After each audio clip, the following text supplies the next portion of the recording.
नमस्कार साथियों, मैं शुभम आप सभी के बीच में लेकर आता हूँ एक जीवन परिचय ऐसे व्यक्ति का जो एक महान महाकाव्य धारा को रचना करने वाला एक व्यक्ति है। वो है महर्षि वाल्मीकि, जिन्होंने कि रामायण नामक जो महत्वपूर्ण हमारा ग्रंथ हिंदुओं का उसकी रचना की है। आइए मैं बताता हूँ उसके बारे में, आगे कहानी में मेरे साथ बढ़िएगा। अश्विन मास की पूर्णिमा को ब्रह्मा जी के पुत्र प्रचेद की कुटी में इनका जन्म होता है। इनके जो बचपन का नाम होता है वह रत्नाकर होता है, पर आगे की कहानी में अब ट्विस्ट आ चुका होता है, क्योंकि एक इनको अगवा कर लिया जाता है एक भील समाज के समुदाय की महिला के द्वारा, जो इनको अपने साथ अपने समुदाय में ले जाती है। वहाँ जाकर ये यहाँ वहाँ के लोग मतलब तौर तरीकों को देखते हैं, समझते हैं, सोचते हैं और उनके साथ भी मिल जाते हैं। आगे बढ़ करके ये एक बहुत बड़े डाकू बन जाते हैं और ये आने जाने वाले राहगीरों को लूटा करते थे। वहीं पे इनकी एक समय बाद मुलाकात होती है मुनिराज नारद से। नारद जी वहाँ से गुजरे थे, तब ये उन्हें लूटने का प्रयास करते हैं, परंतु होता क्या है कि मुनिराज इनसे अपने पापों के बारे में पूछते हैं कि इन्होंने जो पाप किए हैं क्या उनके अधिकार ये स्वयं रखते हैं या फिर उनका अधिकार किसी और को देना चाहेंगे। इस बात को पूछने के लिए अपने परिवार की तरफ आगे बढ़ते हैं, जहाँ ये अपने प्रियजनों से पूछते हैं कि क्या आप मेरे पाप को भागीदार बनोगे। तहाँ इनके माता पिता जो भी समाज का समुदाय है वो संपूर्ण समाज मना कर देता है कि हम तुम्हारे पाप में भागीदार नहीं हैं। तब इनके मन में कुछ इच्छा जागृत होती है और ये मुनिराज के पास वापस जाते हैं और कहते हैं कि हे मुनिराज, अब ऐसा कौन सा उपाय है जिससे मैं इस पूरे पाप समूह से बच सकूं और आगे बढ़ सकूं अपने जीवन को लेकर।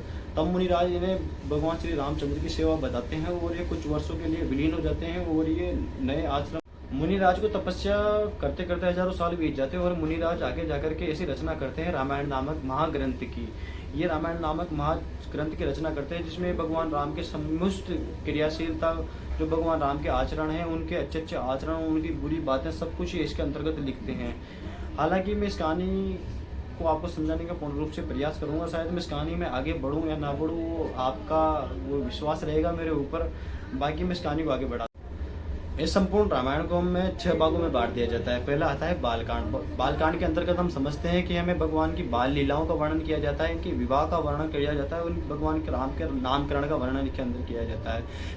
अयोध्या कांड के अंतर्गत हम जाते हैं तो हमें देखने को मिलता है कि किस प्रकार भगवान राम को राज्याभिषेक की तैयारी की जा रही है, परंतु राज्याभिषेक उनको कुछ कारणवश वो नहीं पाता है। माता के कुछ वचन होते हैं जो दशरथ जी से उनको मांगने होते हैं, उनको मांग बैठती है और उन्हें वनवास हो जाता है। बस यहाँ तक कि कितने कथा हमें अयोध्या कांड में दर्शाई जाती है। देखने को मिलता है अरण्य कांड। अरण्य कांड के अंदर हमें देखने को मिलता है कि किस प्रकार भगवान राम वनवास को जाते हैं और वहाँ पर किस किस प्रकार उनके राक्षसों के साथ थे जो युद्ध वगैरह होते हैं। उसके बाद में किस प्रकार माता सीता का हरण किया जाता है, इस प्रकार की कथा है हमें इसके बीच। फिर आता है किष्किंधा कांड। किष्किंधा कांड के अंतर्गत हमें भगवान राम और हनुमान की मित्रता के बारे में बताया जाता है और किस प्रकार सुग्रीव से इनकी मित्रता होती है और ये वाली का वध करते हैं, इसका वर्णन इसके अंतर्गत किया जाता है।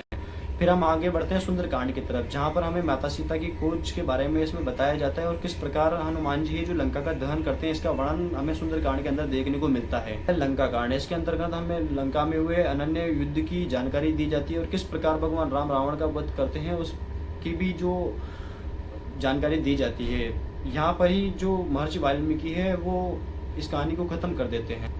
ये कहानी का देण तो 6 पार्ट के अंदर ही हो जाता है, पर परंतु कुछ समय बाद हमें एक और कांड है जो इसके अंदर जोड़ दिया जाता है, वो है उत्तराकांड। इसके अंतर्गत सारी कहानी जो 6 भागों में लिखी है उसके विपरीत चल रही होती है। ये जो उत्तराकांड है भगवान राम को ही ब्लेम कर रहा होता है गलत के कसर। और प्रथम इसका ब्लेम होता है कि माता सीता को इन्होंने जबरदस्ती गर्भ से निकाल दिया जबकि वो गर्भवती थी। प्रचलित कथाओं में देखने को मिलती है कि किस प्रकार लव और कुश लक्ष्मण राम तथा उनके अनन्य योद्धाओं का घमंड तोड़ते हैं, किस प्रकार की वो अहंकार के मद में चूरते कि उन्होंने एक चक्रवर्ती राजा को हराया है, दशानंद रावण को। उसके बाद में किस प्रकार वो अहंकार के मद में खो जाते हैं और उनके अहंकार को तोड़ने के लिए कोई विमान जो कि हवा में चला करता था, वो दशानंद रावण आने जाने के लिए इसका इस्तेमाल किया करता था। ये मन की गति से चलता था, परंतु समय के अनुसार क्या होता है कि ये भगवान राम जब युद्ध को जीत जाते हैं और अयोध्या वापस आ जाते हैं, उसके बाद में भगवान राम इस कहानी के अनुसार उसको वापस कर देते हैं वहाँ के राजा विभीषण जी को। विभीषण जी को वापस देने के बाद में भी इस कहानी का द एंड हो ही जाता है वाल्मीकि जी के हिसाब से। परंतु आगे क्या होता है कि उत्तराखंड जो समझ में नहीं आता है कि इसे एडिशनल जोड़ा क्यों गया था, इसे बाद में लाया गया दोस्तों। उसमें फिर से पुष्पक विमान का वर्णन आ जाता है कि किस प्रकार भगवान राम पुष्पक विमान को लेकर एक ब्राह्मण की हत्या करने के लिए जाते हैं। अगर यहाँ तक की जानकारी आपको दोस्तों कुछ समझ में आई हो तो मेरे चैनल के साथ जुड़े रहेगा। आगे भी मैं इस प्रकार की जानकारी लाता रहूँगा और इस कहानी को आगे बढ़ाता रहूँगा।